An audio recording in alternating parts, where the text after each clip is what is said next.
You're listening to आप सुन रहे हैं तुम सुनो था നിങ്ങൾ കേൾക്കുന്നത് क्यों केल्ता Indira Radio Azim Premji University.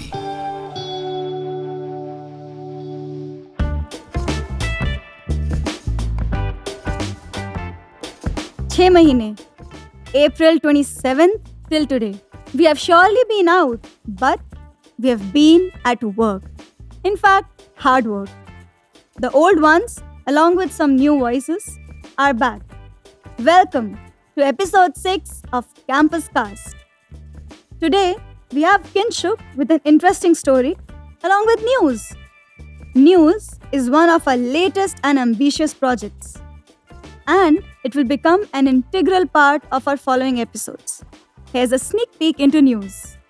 Sir madam இதுல எங்க drama ரொம்ப serious But let's kickstart this episode with Kinshuk telling us the passionate story of Padma, a young musician from Assam, and his immense love for music.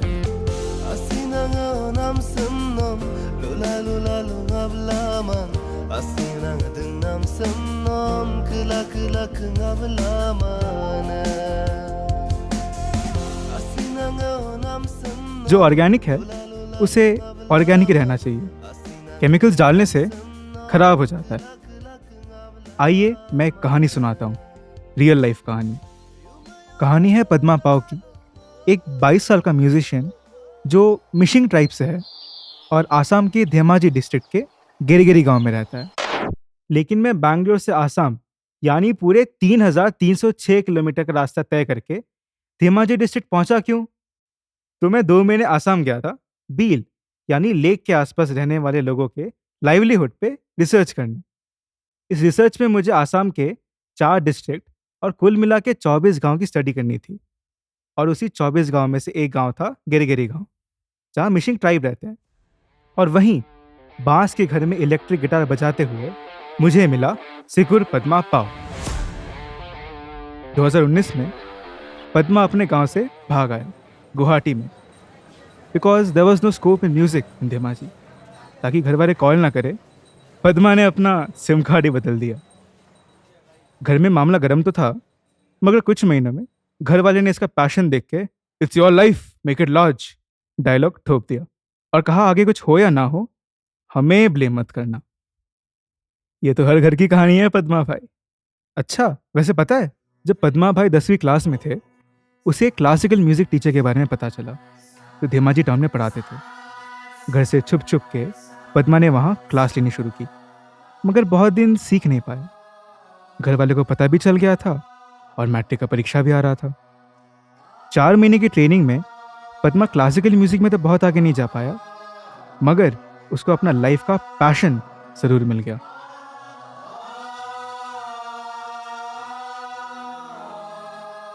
Padma ने BSc science के first year में ही college से drop out ले लिया, क्योंकि उसे music करना था। और उनका मानना था कि कुछ ऐसे चीज में वक्त जाया क्यों ही करूं जो आगे मुझे करना ही नहीं है। अरे मैं फिर साइड ट्रैक हो गया। क्या करूं? पद्मा भाई ने मेरा दिल जो जीत लिया। हाँ, तो कहाँ थे हम?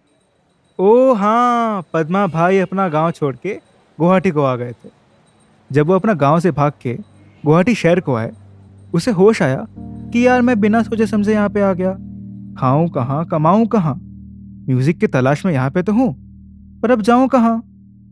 सरप्राइजिंगली पद्मा को वहाँ एक 10वीं क्लास का दोस्त मिल गया जो मेडिकल की तैयारी कर रहा था, और वो उसके घर में कुछ महीने रहा। दोस्त के थ्रू उसे पता चला कि पास ही के बार में मालिक वेटर ढूंढ रहा है और हर रात 9 से 12 उस पब में लोग गाना भी बजाते हैं। He realized that this is what he wanted to do. Why be a waiter when he can earn some money by singing? He talked to the manager and got one chance. He aced it and got the job. Performance की एक रात audience में बैठे मीवो विनो, जो Mising tribe के बहुत बड़े artist हैं, उनसे पद्मा का भेंट हुआ। मीवो को पद्मा में पोटेंशियल दिखा कुछ बड़ा करने का। पद्मा मेरे इंटरव्यू में कहता है कि मीवो ने पद्मा को अडॉप्ट कर लिया 3 साल के लिए, और फिर में खिलाया पिलाया और अकॉस्टिक गिटार बजाना सिखाया। साथ में उसे पता चला कि म्यूजिक बैंड क्या होता है, क्योंकि मीवो खुद एक बैंड में था। मीवो के बड़े भाई मुकुल दुनिया के बिगेस्ट रिवर आइलैंड पे होने वाले मजौली म्यूजिक फेस्टिवल के ऑर्गेनाइजर हैं। मुकुल ने पद्मा को एज अ क्रू मेंबर बुलाया मजौली म्यूजिक फेस्टिवल में, और उसको आर्टिस्ट के लॉजिस्टिक्स के देखभाल का रिस्पॉन्सिबिलिटी मिला। आर्टिस्ट कहाँ रहेंगे, कहाँ परफॉर्म करेंगे, किस ऑर्डर में परफॉर्म करेंगे, ये सब पद्मा पाव की ही जिम्मेदारी थी। पद्मा भाई के लाइफ में अब क्लैरिटी आ गई थी। Talking to the numerous artist about music and that experience made Padma feel more confident about his career. It was like a fuel to the already burning fire. He was shocked to see the varieties of artists and the genre, and realized that there is a whole world out there and he was not the only one struggling. Padma had found his community. He described the musical world as an endless world with no starting or ending. It was a different place where nothing else mattered, only music. आओ कहानी पे वापस चलते हैं। तो 2020 में Covid के दौरान मीवो का गुवाहाटी के बाहर पोस्टिंग हुआ और पद्मा को लॉकडाउन के कारण वापस गिरिगिरी गांव में जाना पड़ा। पर हमारे पद्मा भाई हाथ नहीं मानते हैं। वो अपने गांव में पद्मा इन ग्रीन्स के नाम से एक फार्म हाउस खोला, जहां पोल्ट्री, सब्जी, फल वगैरह बेचता था, और साथ ही साथ धेमाजी टाउन में black cafe coffee and music के नाम से कैफे खोला। यहाँ लोग आते थे, खाते थे, गाते थे और जाते थे। धंधा तो बहुत अच्छा जा रहा था, मगर 2020 के दिसंबर में पद्मा के लैंडलॉर्ड से ऑर्डर आया, ये दुकान खाली करो, यहाँ मैरिज हॉल बनेगा। तो पद्मा बोरिया बिस्तर बांधकर और कमाए हुए पैसे के साथ पूरे आसाम में घूमने निकल पड़ा। वो घूमता था, फेस्टिवल्स और फंक्शंस में परफॉर्म करता था और अगले शहर के लिए निकल पड़ता था। He was living his dream. उसे बिजनेस करने का कोई शौक नहीं था। वो मुझे कहता है कि किंशुक भाई, मैं एक म्यूजिशियन हूँ, धंधे वाला थोड़ी। ये पैसे कमाने के चक्कर में मैं खुद को नहीं खोना चाहता, मुझे ऑर्गेनिकली ग्रो करना है। अपने ऑल आसाम टूर में पद्मा का मिगांग भुवन ताई से मुलाकात हुई। मिगांग मिशिंग ट्राइब के बेस्ट गिटारिस्ट माने जाते थे, और जब उसने पद्मा का पूरे आसाम में परफॉर्मेंस के बारे में सुना तो उसने पद्मा को अपने घर में चाय के लिए बुलाया और साथ ही में गिटार फ्री में सीखने का मौका दिया। गोगामुख गांव में हर साल बोगो एडवेंचर एंड म्यूजिक फेस्टिवल होता है और इसका ऑर्गेनाइजर खुद मिगांग ही है। इस म्यूजिक फेस्टिवल में भाग लेने के लिए एक म्यूजिक बैंड में होना बहुत ज़रूरी है, तो पद्मा अपने बैंड में लोगों को रिक्रूट करने चल पड़ा। हेनरी मिली, युवराज पेगो, डेरांस मोरेंस और पद्मा से मिलकर बना dynamics band. Padma journey got a name now. वो भले ही फ्री में गा लेंगे, लेकिन पैसे के लिए कभी अपना स्टाइल नहीं बदलेंगे। उन्हें ऑर्गेनिकली ग्रो करना है, केमिकल्स डाल के नहीं, क्योंकि जो ऑर्गेनिक है उसे ऑर्गेनिक रहना चाहिए, केमिकल्स डालने से खराब हो जाता है।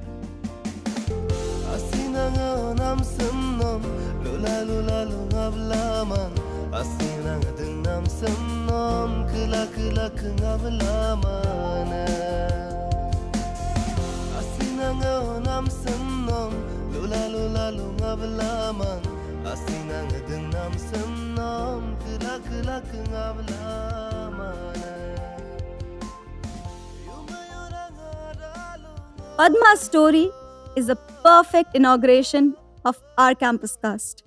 Inspiring, deserving, determined, and passionate. Along with interesting stories like these, one should also be aware of what is going on inside the university, right? Don't worry, Khushi, Gulsing, and team got you covered.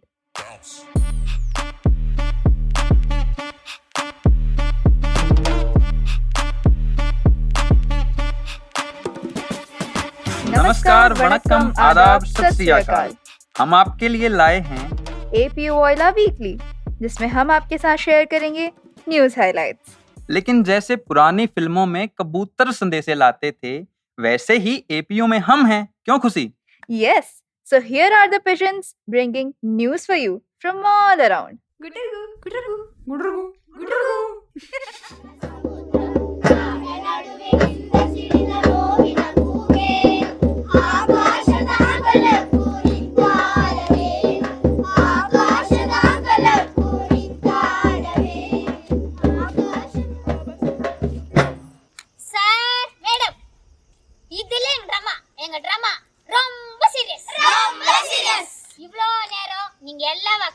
எங்க டிராமாவை பார்த்ததுக்கு உங்க எல்லாருக்கும் நன்றி.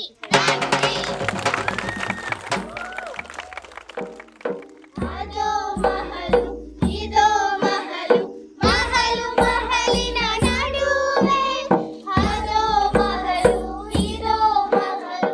मेरा तो दिल ही छू गए ये बच्चे, इतने छोटे छोटे बच्चे इतने बड़े बड़े मुद्दों पर बात कर रहे थे, जैसे lack of infrastructure, water scarcity, problems of rag pickers and issues of caste and gender. इसके साथ साथ एक और यादगार इवेंट भी हुआ था इसी महीने. जी हाँ, हम बात कर रहे हैं एस्प्री की. Our college's very own sports fest. And here we have Kriti giving us a soothing recap of Esprit.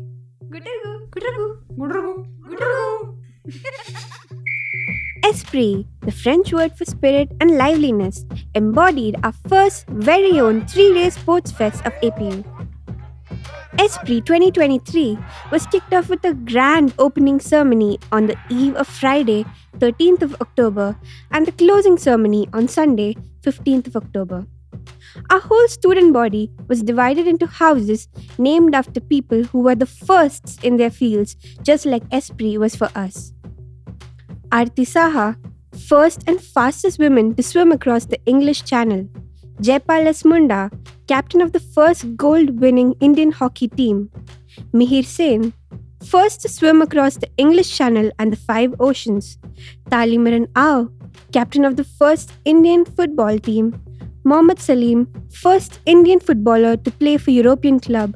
And Mary D'Souza, first Indian female Olympian competing in track and field hockey. All 3 days were filled with fun-packed events. Inclusive games, wheelchair race, and other tactile and braille games were the highlights apart from sports. All the houses competed in high spirits and promoted inclusivity to build unity, community, and teamwork. तो Esprit तो बहुत मस्त था, but the next news is also amazing. Social Enterprise Cell had its 7th edition of Idea Challenge, and Jyotiraditya is going to tell us more about it. APU's spirit for social change and Young India's passion for entrepreneurship merged to make the 7th edition of the Social Enterprise Idea Challenge. 18 shortlisted teams from institutes across the country came together to share their innovative social impact ideas. The ideas were reviewed by a jury of social entrepreneurs, and the top teams received grants adding up to 1 lakh rupees. The winner was Team Chuliv from Bhubaneswar that made heat-powered air blowers that absorbs extra heat from mud ovens, reducing carbon emissions. The runner-ups were from Delhi, Team Inayat that creates handicrafts from invasive water plants, and Team Varak that reduces stubble burning by making eco-friendly cutlery out of them. Congratulations to all the young ideators. And now, finally, Bhadra is going to tell us something very important. I mean, if you are a part of APU, you need to know this. We have an e-waste dustbin in our campus located in the IMF area, 2nd floor open office wing, Kaveri Kodagu, which is B2AB. E-waste, which is a major threat to our environment, is handed over to a non-profit organization which is dedicated to recycling e-waste in a safe and responsible way. अच्छा, अब तो आप समझ गए ना कहाँ फेंकना है e-waste. चलो, we'll see you all in next episode. Bye bye.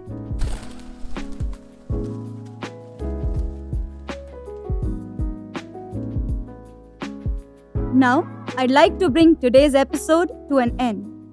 As more amazing stories await, catch us in our next episode with interesting content along with news. Till then, bye-bye, take care.